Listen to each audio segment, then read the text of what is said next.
আসসালামু আলাইকুম। আজকে আমরা এক্সেলের চার্টের উপর বেশ কিছু বিষয় আপনাদেরকে দেখানোর চেষ্টা করব। তো প্রথমেই ধরেন হচ্ছে আমি চার্টটা মার্ক করলাম, একটা গ্রাফ বানাতে চাচ্ছি, ইনসার্ট, দেন হচ্ছে ধরেন রেকমেন্ডেড চার্টে যে আমি ধরেন এই চার্টটা বানালাম অ্যান্ড ওকে দিয়ে দিলাম। ঠিক আছে, ধরেন এই চার্টটা দেখেন, এই চার্টটা মুভ করব কিভাবে, এখানে যখন এটা অ্যাক্টিভ থাকে দেখেন এটাকে দিয়ে চাপ দিয়ে বড় করা যায়। যখন আমি মাউসটা এখানে যাই, মাউসের বাম পাশের মানে লেফট বাটনটা চাপ দিয়ে ধরে ডান পাশে নিয়ে আসলাম। ধরেন আরেকটা গ্রাফ বানালাম, এখানে এইটুকু ক্লিক করি, এইটুকু ক্লিক করে ইনসার্টে যাই, ধরেন পাই চার্ট বানায় ফেলি একটা। হ্যাঁ, ধরেন এটাকে আমরা এখানে এটার উপর ক্লিক করবেন না, স্পেস বাটনটাতে ক্লিক করবেন। ধরেন আমি এটা একটু ব্যাক দিতে, স্পেস বাটনটা যে স্পেস ফাঁকা অংশটা এখানে চাপ দিয়ে ধরে ধরেন আপনি এটাকে এখানে রাখলেন, আমরা জুম আউট করি। হ্যাঁ, ধরেন আমরা এখানে রাখলাম, তারপর আবার জুম করলাম। দেখেন আমরা যদি চাই যে এটার উপরে আরেকটা ভিন্ন জাতের চার্ট বানাইতে, ইনসার্টে গেলাম,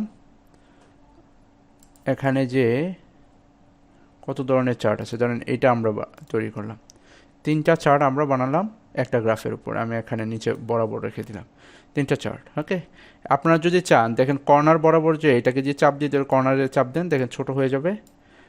ঠিক এখানে এটারও কর্নারে চাপ দিয়ে দিলে ছোট হয়ে যাবে। এরকম করে করে আপনারা চাইলে, যেমন এটা একটু বড়, জায়গার সংকুলন হচ্ছে না, তাই আমরা ধরেন ছোট করে নিলাম। ঠিক আছে, ধরেন আর একটু ছোট করতে চাই, একটু উপর দিয়ে ধরেন এইটুকু করে এইটুকু রাখলাম। তো এইভাবে কিন্তু আপনার বিভিন্ন রঙের বলতে আপনার বিভিন্ন টাইপের চার্ট বানাতে পারবেন। হ্যাঁ, এটা আর একটু ছোটো করে দিয়ে ধরেন ছোটো করে দিলাম। দেখেন এখানে যে চার্টগুলো করলাম, এই চার্টগুলোতে ক্লিক করার পরে এখানে আরও 2টা রিবন আসে। তো আমরা যদি চার্টের ডিজাইনে ক্লিক করি, ধরেন চার্ট ডিজাইনে ক্লিক করার পরে এখন বিভিন্ন রঙের চার্ট আসে। হ্যাঁ, দেখেন এরকম আমরা আরও অনেক চার্ট আসবে যেটা আপনি চান। ধরেন দেখেন এখন এটা আরও বোল্ড হয়ে গেল। এই চার্টকে আপনি যদি দেখেন, আমরা নিচে অনেকগুলো শিট তৈরি করেছি। তো ধরেন এই চার্টকে আপনি কপি করে শিট 7-এ নিতে চান, তাহলে এখানে কপি করে এখানে পেস্ট করে দিতে পারেন। ঠিক আছে, দেখেন পেস্ট হয়ে গেল। কিন্তু আপনার এইভাবে ছাড়াও কিভাবে কপি করে পেস্ট করতে পারেন, সো এটাকে ক্লিক করেন, চার্ট ডিজাইনে যান, দেখেন এখানে মুভ চার্ট। এই চার্টটাকে যদি আপনি মুভ করতে চান, এখানে মুভে যাবেন, দেখেন এখানে যাওয়ার পরে এখানে অবজেক্ট ইন, এই অবজেক্ট ইনে যে আপনি কোথায় যেতে চাচ্ছেন, দেখেন এখানে 7টা শিট আছে, এখানে আমরা 7টা শিট দেখতে। আপনি যদি 4-এ যেতে চান, 4টা ক্লিক করে ওকে দিয়ে দেন, এখান থেকে দেখেন এটা 4-এ চলে আসে। এটাকে এখন চাপ দিয়ে ধরে আপনি এখানে বা বাম পাশে রেখে দিতে পারবেন। ঠিক একইভাবে আপনি ধরেন এই শিটটাকে ক্লিক করলেন, এই চার্টটাতে ক্লিক করলেন, চার্ট ডিজাইনে যান, তারপর হচ্ছে মুভ চার্টে যেয়ে দেখেন এখানে আপনি যদি চান যে এই শিটটাকে আপনি এটা সিলেক্ট করে দিলেন, তাহলে এই চার্টের উপরে একটা নতুন, আমরা এটা একটু দেখাই, দেখেন এই চার্টের উপরে নতুন একটা ইয়ে হবে, চার্ট 2। হ্যাঁ, ওকে দিয়ে দে, দেখেন কী রকম এটা হচ্ছে পুরা ট্যাবটাকে নিয়ে একটা সুন্দর চার্ট তৈরি হয়ে গেল। ঠিক আছে, বুঝতে পেরেছেন? তো এখন প্র্যাকটিস শিটে কিন্তু আর একটা চার্ট আছে, এইটাকে চাইলে আপনারা চাইলে নিজের মতো করে মুভ করে এখানে বসাতে পারবেন। দেখেন এখানে এটা আমরা বসালাম, এটার এই পেন্টারে ক্লিক করলে দেখেন বিভিন্ন পেন্টারের কালার আসবে।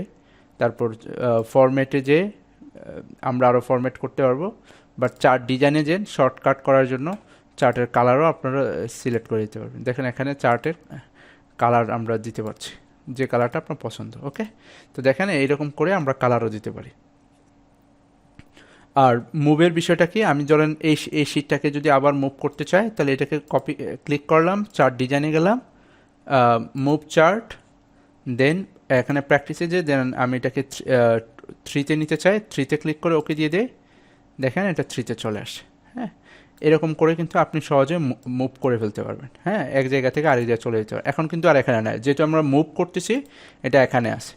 তো ঠিক এইভাবে হচ্ছে আমরা এক্সেলের খুব সহজে চার্ট তৈরি করতে পারি, এবং চার্টকে বিভিন্ন জায়গায় যদি ট্রান্সফার করতে চাই তাহলে সে অনুযায়ী ট্রান্সফারও করতে পারবো। এবং ধরেন যদি চার্টের উপরে আপনারা এত মানে একটা সম্পূর্ণ একটা চার্টের শিট তৈরি করতে চান, তখন একটা শিটের উপরে একটা চার্ট সম্পূর্ণটা নিয়ে নিবে এবং সে অনুযায়ী অর্গানাইজ হিসেবে হয়ে যাবে। সেটা কীভাবে করলাম আবার দেখাই দিই। শিট 2, দেখেন এখানে এই শিটটা আছে, এটাকে ক্লিক করবেন, চার্ট ডিজাইনে যাবেন, মুভ চার্টে যাবেন, তারপর এই তো নিউ শিট, জাস্ট ক্লিক করে ওকে দিয়ে দেন। দেখেন আর একটা শিট আপনার জন্য ওপেন হবে। দেখেন এখন পুরো শিটটা নিয়ে এই এই হচ্ছে পাই চার্টটা পুরো শিটটা নিয়ে তৈরি হয়ে গেছে, এবং সেটা সে অনুযায়ী আপনি স্যারদেরকে সাবমিট করতে পারবেন অ্যাসাইনমেন্ট বা অথবা অফিসিয়াল কোনো কাজের জন্য সেই অনুযায়ী সাবমিট করতে পারবেন। ঠিক আছে, তো ধন্যবাদ সবাইকে। আশা করি আপনারা এই অনুযায়ী প্র্যাকটিস করবেন, ইনশাল্লাহ আপনারাও পারবেন। ধন্যবাদ।